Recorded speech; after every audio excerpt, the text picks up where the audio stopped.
ওয়াকফের আইন পাশ হয়ে মুসলমানদের সম্পত্তি ওয়াকফ আইন হিসেবে রেজিস্টার্ড আছে, কিন্তু আজকের সরকার ওই ওয়াকফ আইনকে সংশোধন করে মুসলিমদেরকেও ওই কমিটিতে ভরতে চাহে।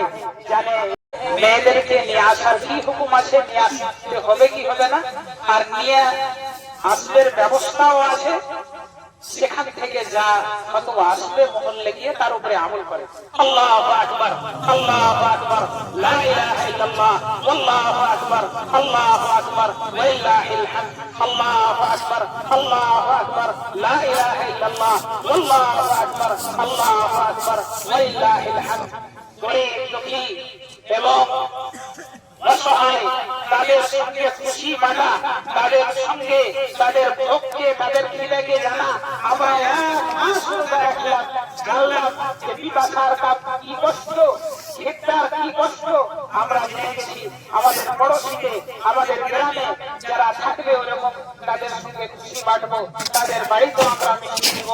আর বেশি চেষ্টা করব যে আমরা বাজারে না কিনে বাড়িতে যেগুলো তৈরি করবো খাবো।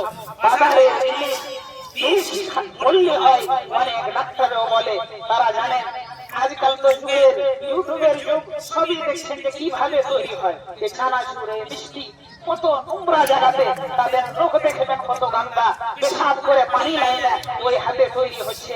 ঈদের নামাজ ছুটা ছুটা বলে আমরা যে খাচ্ছি, এগুলো হারাম তো বলা যাবে না, কিন্তু না খাওয়াটাই হচ্ছে ভালো কাজ। ছুটাছুটি বাড়িতে তৈরি করেন, বাড়িতে খান, বাজারে গিয়ে যে দোকানকে জানবেন যে পরিষ্কার ভাবে বানান, সেখান থেকে কিনে খান। আল্লাহু আকবার, আল্লাহু আকবার, লা ইলাহা ইল্লাল্লাহ, আল্লাহু আকবার, আল্লাহু আকবার, ওয়ালিল্লাহিল হামদ। অনেক আরো কথা ছিল, ভুলে গেলাম। যা হোক, মোট কথা হলো দিনের উপরে আমল করেন, দিনের উপরে আমল করেন। ওয়াল আখিরাতু খায়রুন ওয়া আবকা, ওয়াল আখিরাতু খায়রুন ওয়া আবকা। আখিরাতই বাকি থাকবে। আমরা দেখেন, আমাদের দাদারা ছিল, পরদাদারা আমাদের জন্য বাড়ি ছেড়ে গেছেন, তাদের কিছু লাভ পায়নি। আমরা নিজের বেঁচে থাকতে যে আমল করবো সেটাই কাম দেবে আমাদেরকে। সমাজে নিজের মা বাবা আত্মীয় স্বজন যারা মরে গেছে তাদের জন্য দোয়া করতে হবে। আল্লাহুম্মা মাগফির লাহুম, আল্লাহুম্মা মাগফির লাহুম, আল্লাহুম্মা রফা দারাজাতাহুম দারাজাতিহিম। হাদিসের মধ্যে এসেছে, হঠাৎ করে এক খবরে এক মৃত মানুষ দেখবে তার সঙ্গে ভালো ব্যবহার হতে লেগেছে, সে বলবে আল্লাহ হঠাৎ করে কি হলো, আমার মর্যাদা বেড়ে গেছে, আমার আযাব শেষ হয়ে গেছে।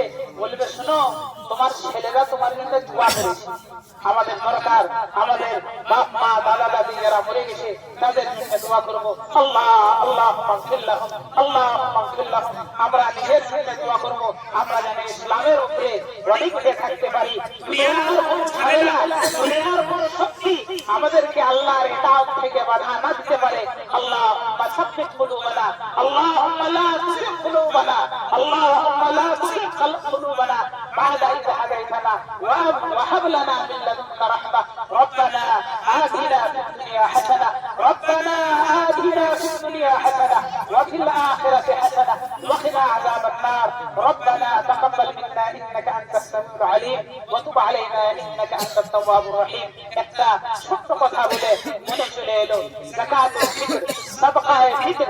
এরকম যাকাত আমরা যেরকম এক জমাতে ঈদগাহ এসেছি, জামে মসজিদ হয়, এরকমই আমাদেরকে যেরকম ফিতরা সরকারের কাছে জমা করি, ওই রকমই নিজের খরচ যেগুলো যাকাত হয় ওগুলো যেদিন আমরা জমাতে জমা করে নিজের এলাকাতে বন্টন করি, মুস্তাহিদদেরকে দিই, সেটা সবচেয়ে ভালো হবে, যাকে বাইতুল মাল বলা হয়। সরকার তিনি মামলাকে ভালোভাবে চালার জন্য দরকার হয়। এক সরকারের কাছে যেরকম ফিতরা জমা হলে সবারই কাছে, যে গ্রামে গরিব আছে অধীন আছে সেখানে পৌঁছে যায়, ওইরকমই আমরা যাকাতের টাকাও সরকারের কাছে জমা রাখি। যারা অভাবী তাদেরকে যাকাতটা নিতেও আসানি হবে। ওই রকমই যাকাত এবং সাদকার আসল হকদার আমাদের পড়োশি, আমাদের গ্রামে যারা মুস্তাহিক আছে, অনেক মুস্তাহিক, অনেক অভাবী যারা চেহারা বাড়ায় না, কিন্তু আমাদের সাহায্যের হকদার তারাই হচ্ছে আসল ফকির। প্রিয় নবী মুহাম্মদ সাল্লাল্লাহু আলাইহি ওয়াসাল্লাম বলেছেন, লাইসাল মিসকিন তারুতুল লুকমাতু ওয়াল লুকমাত, এক লোকমা দুই লোকমা, 1 টাকা 2 টাকার লেগে যারা ছোটাছুটি করে তারা আসল মিসকিন নয়, তারা আসল মিসকিন যারা সওয়াল করে না মানুষের সামনে। আমি আপনি জানতে পারছি আমার বাড়ির পাশে সরকারের আগে বলবো যে সরকারের যা ফিতরা জমা হয়েছে সেটা আলেমেরা বলেছেন আগে থেকে খেয়াল রাখবেন। আলেমেরা এখন ফতোয়া দিচ্ছেন, বলেছেন যে ঈদের নামাজের আগে যেরকম দিয়ে দেওয়া ওই রকমই এটাকে বন্টন করে দেওয়াটাও হবে। আমরা জমা রাখছি আর 2-3 দিন পরে যারা ব্যবসায়িক ফকির তাদের জন্য জমা রাখছি, এটা ঠিক নয়। নবী আকরাম সাল্লাল্লাহু আলাইহি ওয়াসাল্লাম ওয়া আমারা বিহা আন তুওয়াদ্দা ক্বাবলা খুরুজিন নাসি ইলা সালাত, ঈদগাহে বের হওয়ার আগে সেটাকে দিতে হবে। দিতে হবে আর মানে হলো মুস্তাহিকদেরকে দিতে হবে। তো আমরা আগামী থেকে একটা জমাতে আলোচনা করে আমরা এটা করব, দেখাই করলে ইখতিলাফ হবে। ফতোয়া জানলে হলে মাদ্রাসাতেও জানবো। আলহামদুলিল্লাহ আমাদের এলাকার উপরে একটা রহমত এলো যে আমাদের জেলা জামিয়াত আহলে হাদিসের নাজিম মাওলানা আবু তাহির সালাফি তিনার দূর দূর পর্যন্ত মোকাবেলা নেয়, এত অভিজ্ঞতা তিনার হাদিস এবং ফতোয়ার উপরে তিনার মতন আমরা এলাকাতে পেয়েছি। দরকার হলে আব্দুল্লাহ বুজরার গুরুনাকে ফতোয়া